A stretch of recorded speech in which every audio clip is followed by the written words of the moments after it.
There we go. How's it going? So, yeah, I'm just making this video to, I don't know what I put up last, my first video was. I'm not sure if it'll still even be there. Not even sure how complete all my thoughts are in that. Still kind of working through stuff. Because, I turned 23 in October of 2020, like just past October here in 2025. And we're going to 2026 here in January, a couple days, New Year's. And, I was born in 2002 anyway, so I'm 23. And, I've struggled with drugs on and off since I was like, I don't know, 15, 16, something like that. And, it takes time to work through something like that. Truthfully, it takes time. So there's an element of repetition for behaviors and cravings, for sure, but there's another spiritual component side that's, inherently always going to be unique, right? I mean,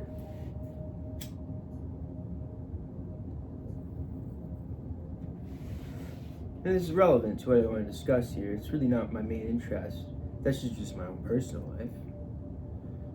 I mean, I met a really good girl too. That helped work through it. And I think that's very key. Another perspective is what it is. I don't even know if it's necessarily even being a female perspective that's important. I think it might just be the fact of another perspective. Probably an intimate setting is helpful in an individual case, but for a broader meaning. But yeah, so worked through that over the summer, and it's been time of like having to work through my thoughts and my feelings and ideas about the world, truthfully. And I think you realize as you come out of it, at least for me, in my own personal life, I'll keep it personal, so you understand exactly how I got to where I am.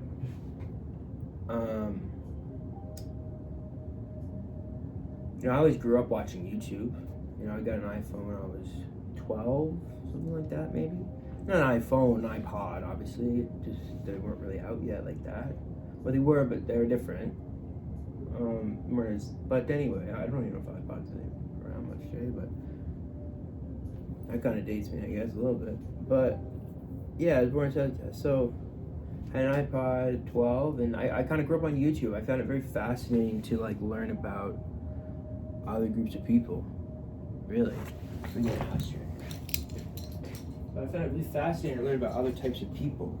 That's kind of what I came to on it, because that's what YouTube seemed like to me. This is a collection of a lot of versions and types of people. It helped too, my parents were worldly people, and my dad works for the airlines and flew and stuff, and I was in cadets and met a lot of different types of people that way, and that helped. But anyway, I've continued to watch YouTube to this day, and so that's an ecosystem that I'm acutely aware of. And in for sure. I mean, I was born in St. John's, Newfoundland. We moved around quite a bit. I went to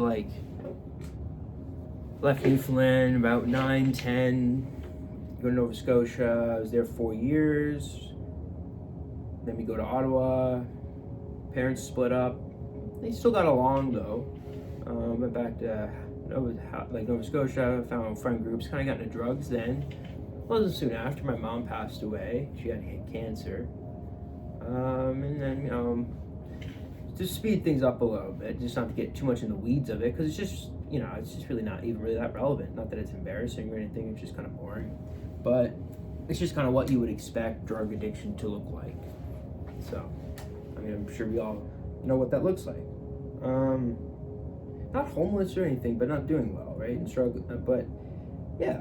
That's it, just like struggling emotionally. But, and obviously my mom died, it didn't help. But after that, it did help in the sense I was able to go to rehab. And I went to rehab, came to Toronto, and my life's gotten significantly better up here. I owe my life to this city, really. I love Toronto very deeply. I think there's a lot of problems with Toronto, but of course, it's a big city. There's a lot of people, a lot of problems.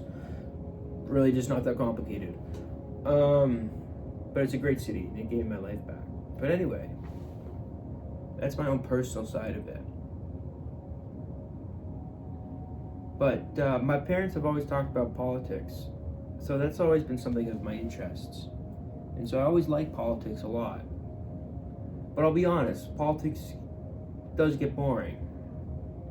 And you start to kind of see that a lot of times people are talking past each other, right?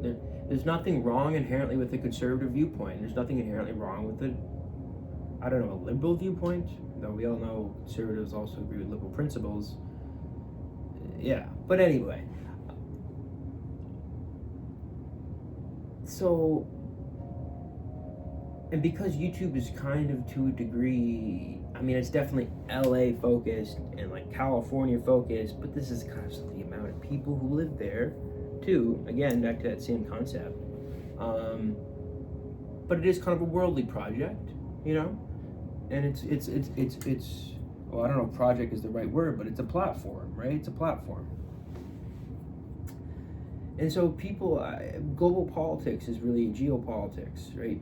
And I see geo because geography defines the land, and it defines what can live there and who can live there, and what are the conditions and what they can live and how they can live there.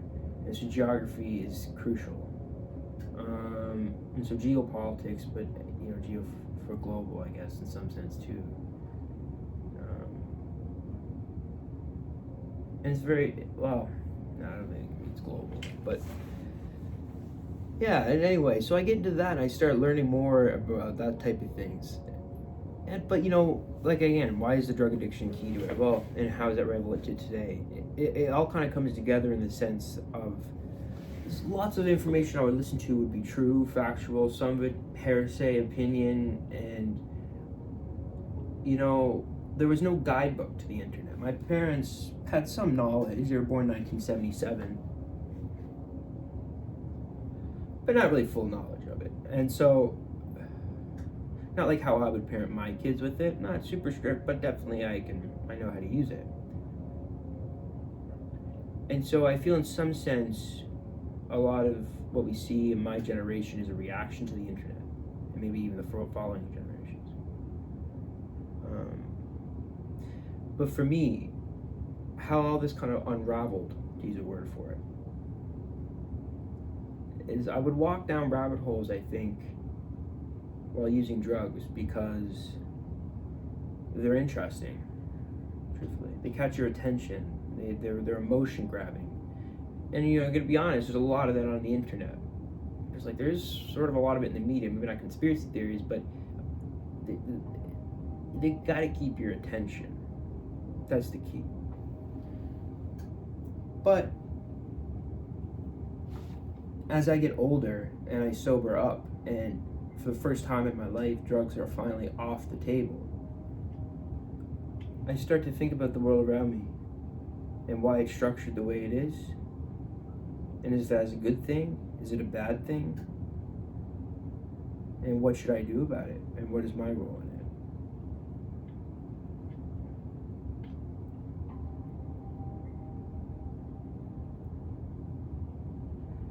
But,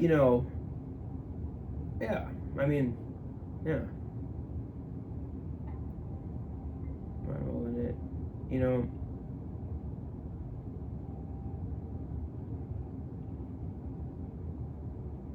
Well, that's why I'm making this YouTube video. As I talk about these topics with like my girlfriend and my family and friends with me, and truthfully, they tell me that I should, because honestly, it's not crazy what I'm saying, and I'm very passionate about it. But there is something I almost forgot there that I wanted to say. I kind of glossed over a little bit. How did I get sober? Why are drugs off the table? Well, they're off the table for me now because not that long ago I had a cut on my hand. It had a scar right here. I'm not really sure how I got it. I would take Xanax a lot, and I'd black out, get amnesia. And I had a cut on my hand, and I couldn't move my hand up. And it really scared me, and I started to pray. I went to an AA group, and I liked AA groups. And I always find benefit in praying. And I was told people who are religious recover faster and stronger, and there's a study on that too, and I thought that was very fascinating. And the more I got into belief, I realized faith, true measure of faith is not measured on some like test. It's a personal thing. You must have faith yourself. You could say you have faith, and how do you see faith in actions? It's hard, right? But you see it through their spirit, I think. I don't know. But there is something about speaking the truth and using your words and saying it that has a resonant effect with people, I think. I don't know exactly why that is, but it helps. It helps. Maybe it helps to think through problems. I don't know. But I prayed about my hand so much, and eventually it got better. My hand is like, I can move it up now, like side, down. See, it's better. And I had a bet. I asked God, please heal my, and I'll give up drugs forever. And so to my I wasn't really. Was I really asking at the time? I don't know. But I definitely meant it, not really understanding the full implications of what I was asking for. And it got better. And, maybe it just got better because the nerve healed. Hey, I really don't have an answer, so I don't know. I shouldn't claim to know.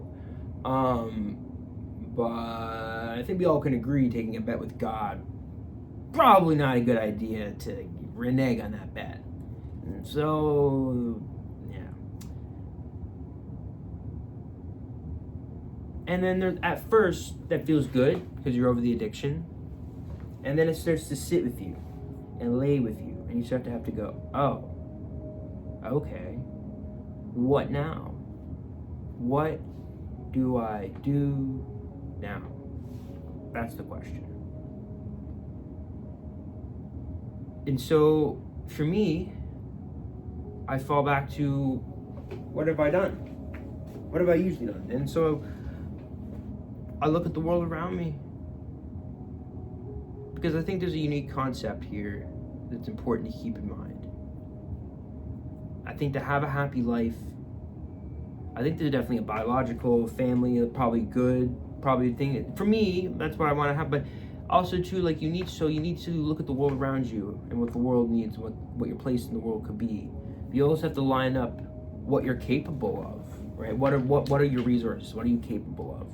And then also what your interests are.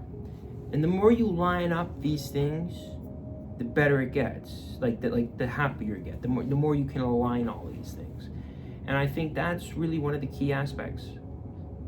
And so when I think about that, for me, I have lots to say about the world around me, and I pay attention to that.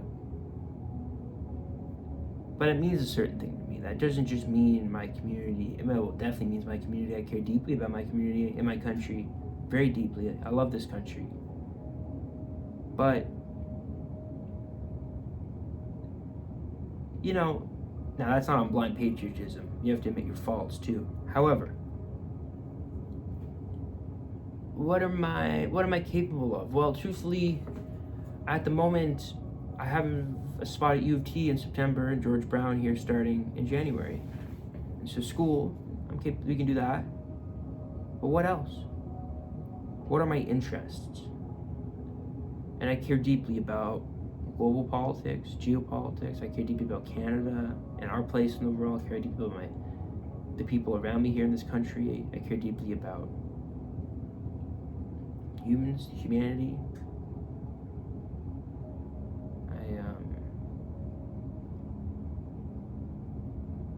But what there's an aspect I missed there though.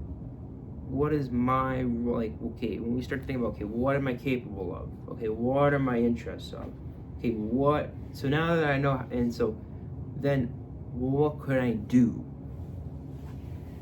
Well,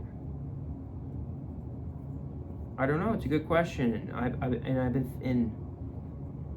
And it's an unraveling, really, growing up.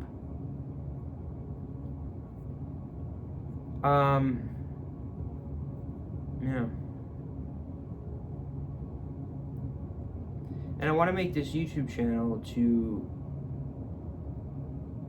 talk about politics, but more specifically Canada, and the path forward for Canada.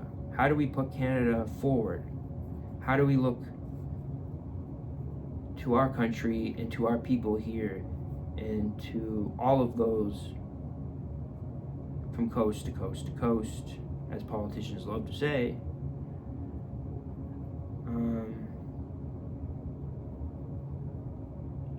Because at the end of the day, my perspective is really only important or useful to Canadians.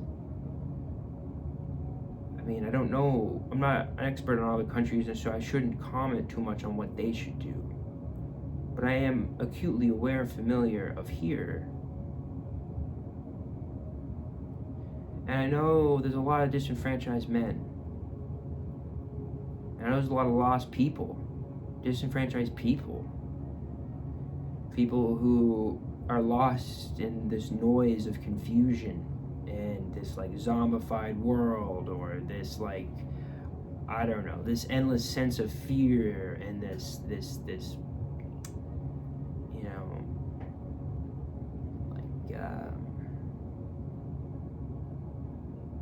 I don't even know, man. Walking myself to the end of a cliff here. And so I guess there's only one last thing I really want to touch on. That's, I think, important for me, at least, and I'll touch more on it, but we're approaching the end here for this video, because I just wanted to get all this off my chest. It has been bottled up in my head because I've been wanting to make this YouTube channel and make this video, but really I have more videos that I want to make. I have quite a few videos I want to make and some ideas still posted in my little bin there to work on, all related to Canada, our place in the world, what's going on in the world today. Also, not just that, but how there's a spiritual component to all this. I want to emphasize that. There's two sides here. There's a duality to man, right?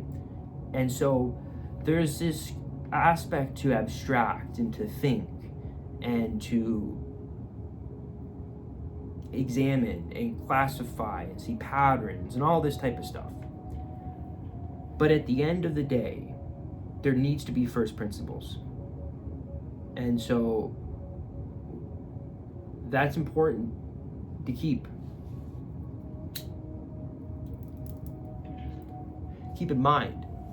Because see,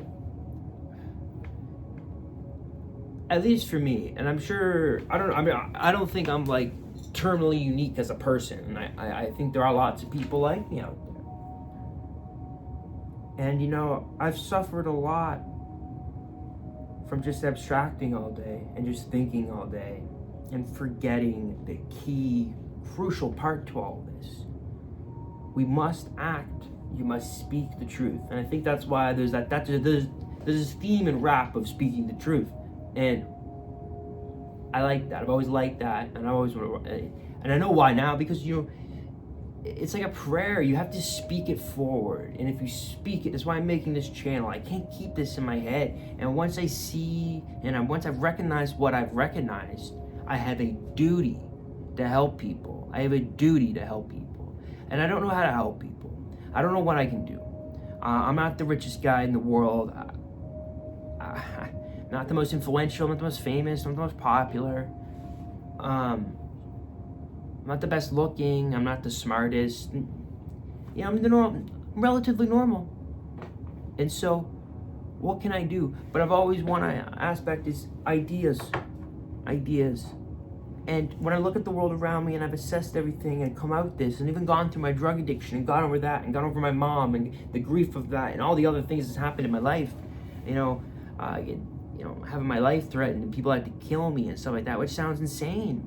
Because it was insane. It was crazy. It was a crazy way to live. Hanging around gang members and,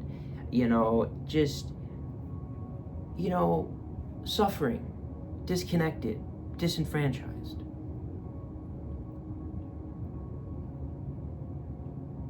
And I think I'm in a unique position and perspective that I have to do something. I have to try. And this is my only way to try, is to try to spread my ideas, spread my words, and maybe I can help somebody with my words. And I'm just trying to speak what I know to be true. And I see Canada going into a place of unknown, uncharted territories. Because the world's in a global shift. America is readjusting to China. We're seeing the reverse Kissinger strategy, fourth turning here in Canada happening. We're seeing the effects of the internet play out on all this. And it's a wild ride, to say the least. And, I don't know if Canadians understand the comment about the 51st state. I think Canadians are still, even in our defiance, might be still confused about what it means, because they're not thinking about it deeply enough. They're so offended by the idea that we could be the 51st state that they can't even imagine what does that really mean. And what it really means is that a nation, a Canadian nation, that where all we do is watch American media. I think that's the deeper meaning. Because how do you dominate and win? Culture is how you win. People always have this comment, well, rock and roll beat the Soviet Union. Yeah, not literally. But culture is the lasting effects of it. And we've been seeing that play out, right? Because American idealism has spread since after the Cold War. Or, sorry, not really after the Cold War, but after World War II. And then,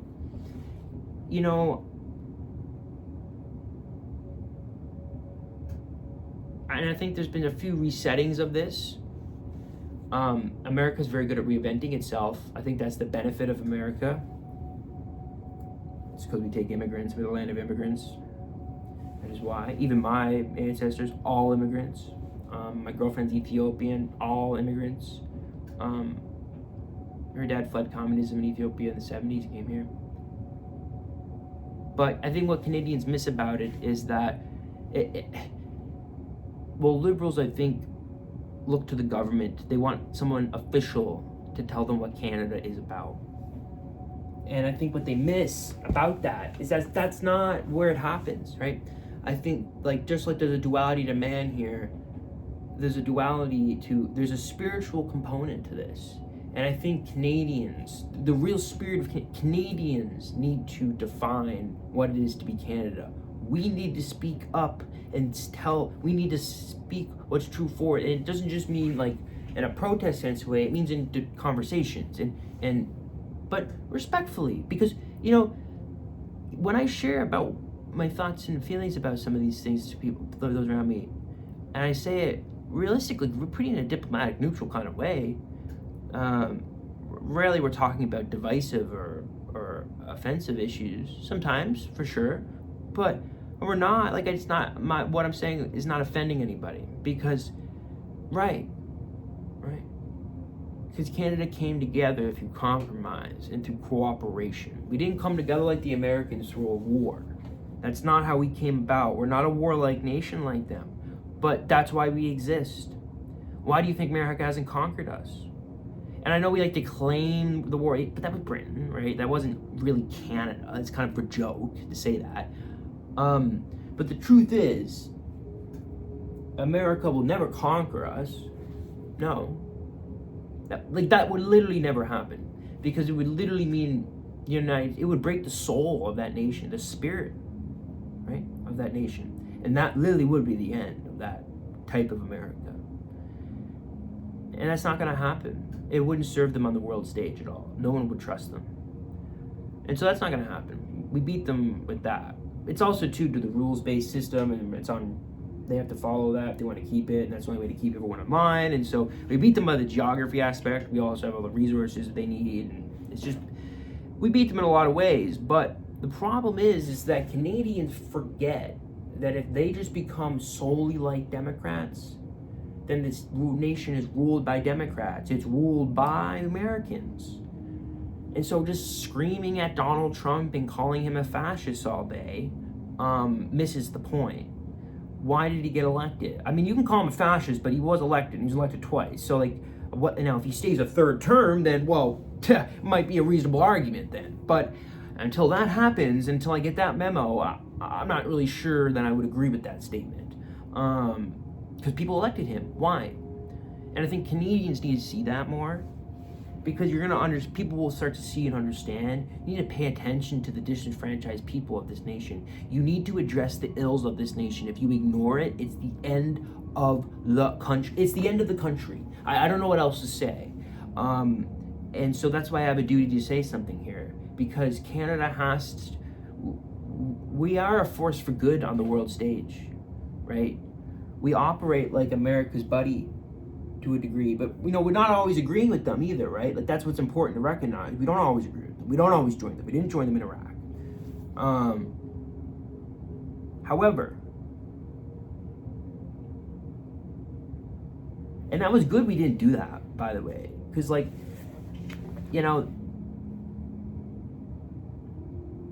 like, that shouldn't have happened, right?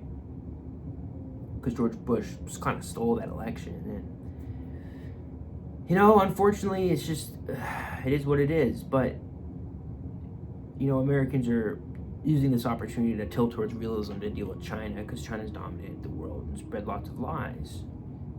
And, but anyway, I guess my point is that, like, someone like Tucker Carlson is an interesting one to look at, because he's helping to define the new right. And so the right needs to be defined here in Canada. And I am a conservative. I'm a card-carrying conservative member. And I'm not a conservative because of, like, some whatever preconceived notions you have of what that means. I'm a conservative because of the politics of my time makes me one. What am I conserving? Well, liberal values and principles. And so, yeah, I get it. The argument, when you get into the weeds of it, kind of seems silly, but it doesn't really matter. That's just what the teams are for what we are working with. And I think that's going to happen here in Canada. And I want Canadians to understand that we're in a very good position. We're in an optimistic position. Listen, Americans can't outsmart us. That is why people like Canada. It's why people trust America still to a degree, because they haven't done anything to us. They're obviously not this evil fascist invader. And they're obviously not this communist invader either, because they haven't dominated the culture. We're very contrarian to them, right? We're very contrarian. But, that plays a advantage, right? That shows that America does mean it when they say they agree on freedom of speech, right? And so even if America was going to take over Canada, it would be through compromise. It would be through diplomacy. There would be no other way. Even I would fight them then. I might be for it then. Probably not, though, because I want to tell you something. Canada has a good history. Even if you're a new immigrant to this country, you should feel honored. Like, not honored. It's the wrong word. Pride. I take pride in Ethiopians' history when I learn about through my girlfriend, because honestly, I take pride of it from a place of as just a human being. And so I'm going to get more into why in later videos, why it's worth keeping what we have today and the world order that we have today. And why it's far deeper than what it's being made out to be. And I think if you look at the history, it says that. And I think there's an important concept I want people to keep in mind. History is written by the victors, and media can lie. And you should always assess things based on, are they true or are they not true? Or sometimes two things can be true at once. but it doesn't mean your feelings are wrong, or it doesn't mean up can't be down. There is certain intrinsic aspects of life, which is why you need to keep that spiritual component of you that can say and speak the truth forward. It's very important. Like the left and right, why even have these terms? Well, they benefit each other. We contrary each other. Therefore, we air out each other's problems. Therefore, it gets seen and addressed. It doesn't get hidden. Because what happens is superpowers don't die by murder. They die by suicide, and they die by not knowing. And, for anyone thinking that the world's contrived today, and there's massive conspiracy theories underway and undergoing today, I gotta be honest with you. We've always thought that. Because it's probably always been true. But the benefit of the free world is that it's so goddamn big. There's so many people. There's so many contrarian views that truth shines forward, because we all can feel it when someone is speaking the truth. It is just what it is. And it's miraculous, man. Because I'll be honest, like I'm left with nothing but awe and the miraculous thing humans have discovered here. Probably the greatest thing in human history is something that was done entirely on accident. Like, it wasn't done on accident, but I don't know if the people at the time even had a real conception of what they were doing and what they were setting forward. And because it relied on so many different parts of other parts of history defined by so many other types of people, that I'm telling, to be honest with you, the world of everything is contrived and everything is controlled is a dark world. It's an authoritarian world. It's a dystopia.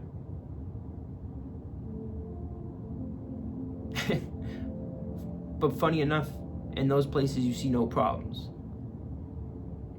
And in the utopia, you see all the problems. And I think that's the point of truth. Some things are lies and some things aren't. And I think when you start noticing the lies, you have to speak up. And I'm not noticing as lies so much as people just misunderstanding, right? I don't think they're hitting on the major components of this stuff that's so important. Like, of course we have problems. And of course things aren't good. But if everything's contrived and connected, or there's some conspiracy forces that are controlling everything, then there's no possibility for change, and free will doesn't exist. But that's not the world we live in, because I choose to move my legs when I do or don't. Truthfully, no one controls me. I refuse to be controlled. I refuse to be manipulated. No one tells me what to do. No one enslaves me. It's just what it is. I make my own choices. I tell the truth. And if I do something wrong, I'll be honest about it. I'm not a saint. I'm not the perfect man. I'm not God's gift to this earth. I'm really not. I'm just a guy. I'm just a 23-year-old guy who's grown up with the internet. I'm a Gen Z. I've come about here watching things unfold since I was born in 2002, and I'm hopeful and excited and optimistic for the future. I know it's going to be good. Because, guys, you got to remember, something very important for everyone to remember is that who created this world that we live in, right? The people before us.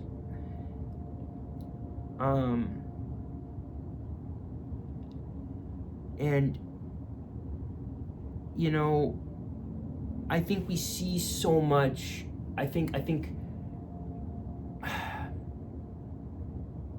how do you even say it exactly?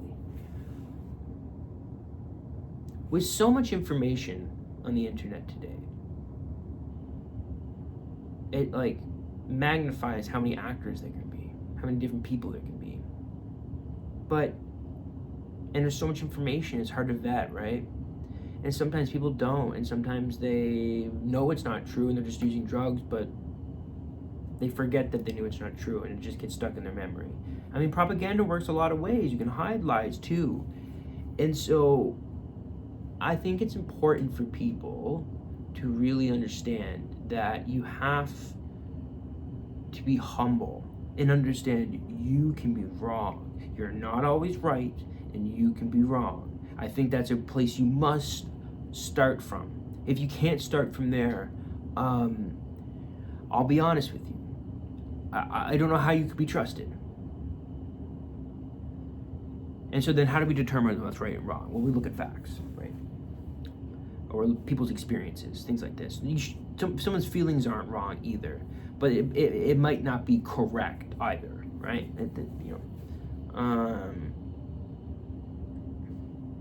Yeah. Anyway, I'll end it there. I hope everyone had a good Christmas, and I hope New Year's gonna be good. It is, truthfully. The war in Ukraine is over. Thank God for that. I think that's hopefully gonna end. We'll see what happens, if Russia will or won't. But you gotta remember, sanctions are gonna make that country look like North Korea in a number of generations. And so they don't really have that much time, and so it's probably over.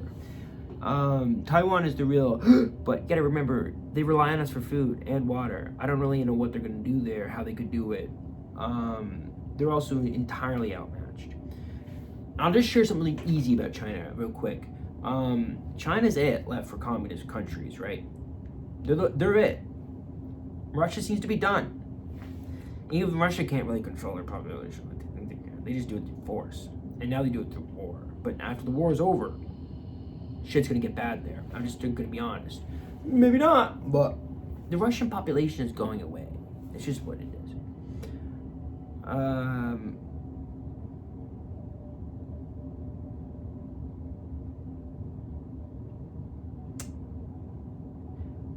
China, however, I mean, there's 20 million people in there. They could fight. And China has a great firewall, and so they think they're controlling the information. The problem is that we don't control the information. We just live in the information, and so they're the ones controlling information. And so, right, like we don't need to control information. That's not why we're like it honestly goes like right up against what has made us great in the first place, and so it's just from first principles doesn't work. However, in China, as much as I'm not saying Chinese people are lying, I have nothing against them, but my point is that I don't think they're really that in control. And Xi Jinping already they're already filtering what they tell him. And so China's a paper tiger. It's always been a paper tiger. I mean, like, okay, let's look at history. When's the last time? I mean, they were conquered, right? They were conquered and colonized. So, like, well, I don't know about colonized, but they were conquered by the British, and then, I don't think they won with these things. But it does leave a massive open door to what's next.